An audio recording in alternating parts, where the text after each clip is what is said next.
Welcome to another special Saturday edition of Daily Dose of Septuagint, and we are going to continue taking a look at the very famous Codex Sinaiticus. I introduced this last video with a bit of a history of where it came from, why it's important, and just an overview of some of the key features. And this time around, we're going to do a little bit of review, but also get into the Psalms just briefly and sort of do a little bit of reading as well.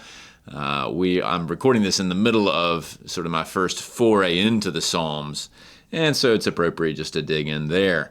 As I have been doing, we'll be using a facsimile edition of this codex, very nicely put together by Hendrickson Publishers. You can actually still buy a copy online. It's not cheap, though.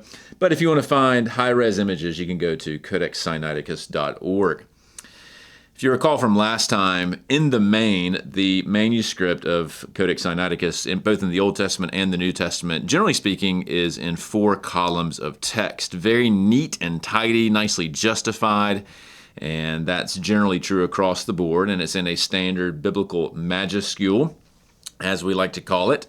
And if we zoom in, you'll just notice a few things I called attention to last time. You have some scribal corrections out in the margins here, and this one's kind of cool. It has that little sort of squiggly obelisk here that also ties to the same place in the text. It's like a little footnote indicator. You have an above-the-line correction here and here and here.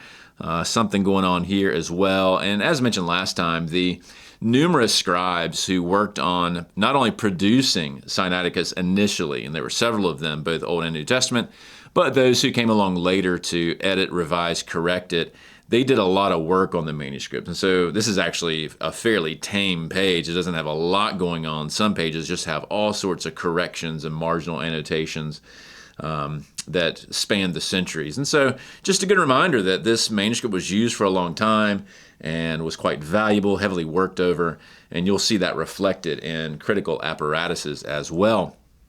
Now, we're going to fast forward to the start of the Psalter, and the Psalms actually pick up after the 12 prophets. And so here on the left-hand side, you have, once again, 1 column, 2 columns, 3 columns, and you would have a 4th column if the scribe needed it. You can see the text on the prior side of the folio bleeding through there. However, when you pivot to the Psalms, you'll notice that we're now going to a 2-column format, and we'll see this more clearly here in just a second. And that is consistent for poetry in this particular manuscript, that the Psalms, Proverbs, Wisdom of Solomon, one of the apocryphal writings, they all tend to take a 2-column format, which gave them much more space, is a bit more generous, also enabled them to, as we'll see, track with sense lines a bit better as opposed to just doing everything in this very wooden, just text-justified way. And so that's a notable feature when you transition into the Psalms. Now, one thing to point out just for fun here, if you zoom in to the end of the 12 prophets, you'll see that this is the book of Malachi, Malachias there, as you might be able to read it. The scribe here has put a nice little coronis, that's a little decorative end piece, telling you that we've gotten to the end. And this scribe says, and they added some spacing just to be cute, I suppose, prophetes, so prophet.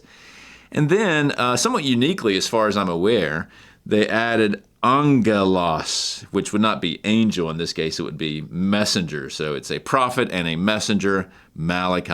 And you'll actually see this angelos in the text critical apparatus for, at least for Codex Sinaiticus, for Malachi. So that's kind of interesting, just a little flair that the scribe added describing the end of this book. And then you see IB, Iota Beta. And I covered this in the Vaticanus videos. This represents a number. Iota is 10, Beta is 12. You'll notice it has lines above and below. So, Beta is 2.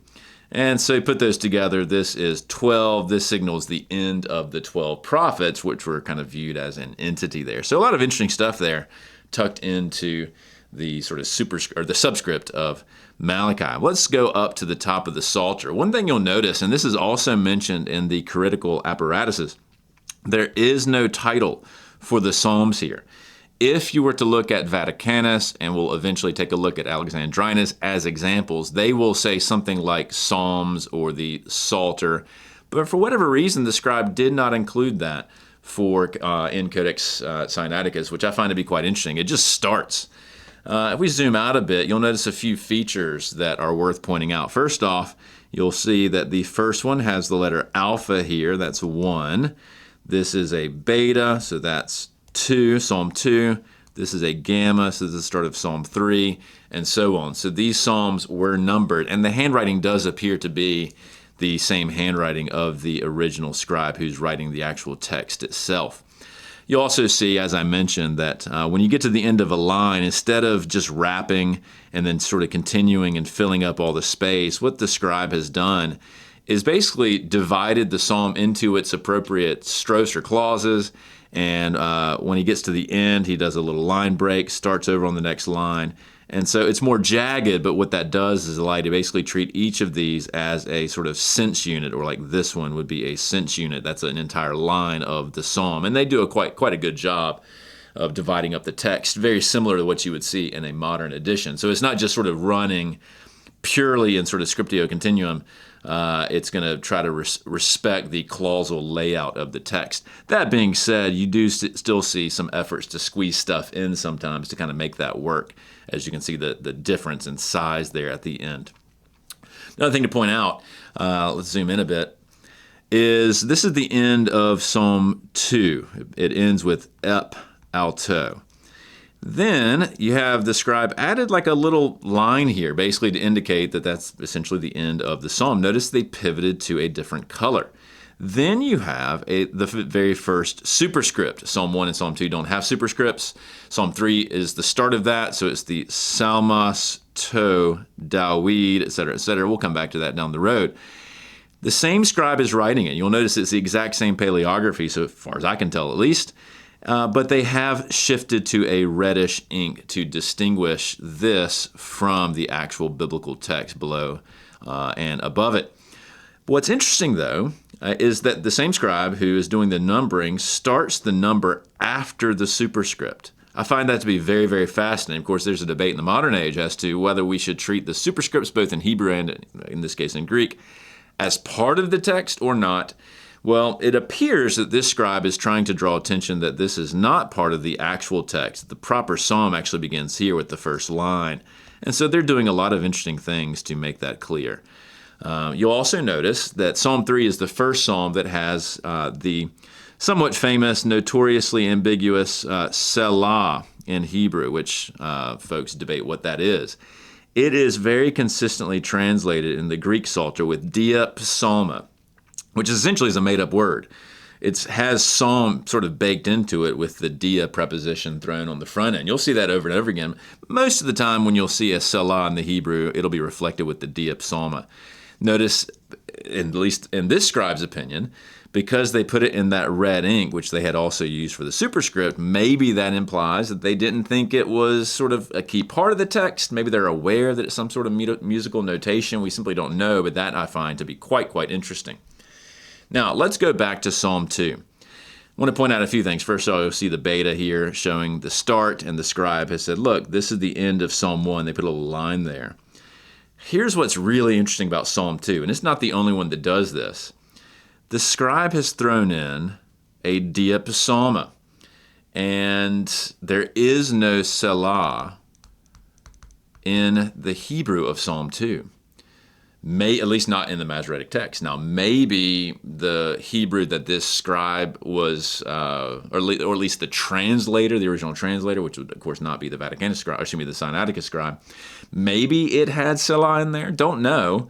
But either way, they just kind of throw it in there. I find that to be interesting. So this is not in the Masoretic. This is not there, or any known Hebrew that I'm aware of. So go figure. That's a very interesting feature. Well, covered a bunch of different little odds and ends. Let's just read one verse just to get started. Covered this also in regular daily dose, but it's helpful just to take a look at it in this script to continue getting some practice. So we'll just look at verse 1 here. And so if you want to see it nice and clean with more of my comments and so forth in translation, you can look at that particular video of Psalm 2:1. But let's work our way through it. We start with a hina.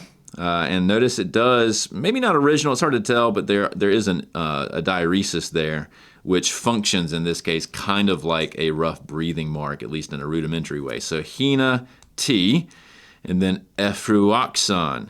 So why do the ethne, see ethne there, and we can actually just go ahead and throw the words up on the screen. So why do the ethne sort of militate against and complain and create problems?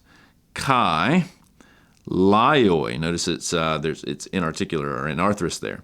Laio emele, and it's interesting, teson. So the end of that verb, so it's emele teson, picks up on the next line, and so you have emele there on this line, you have teson on this line.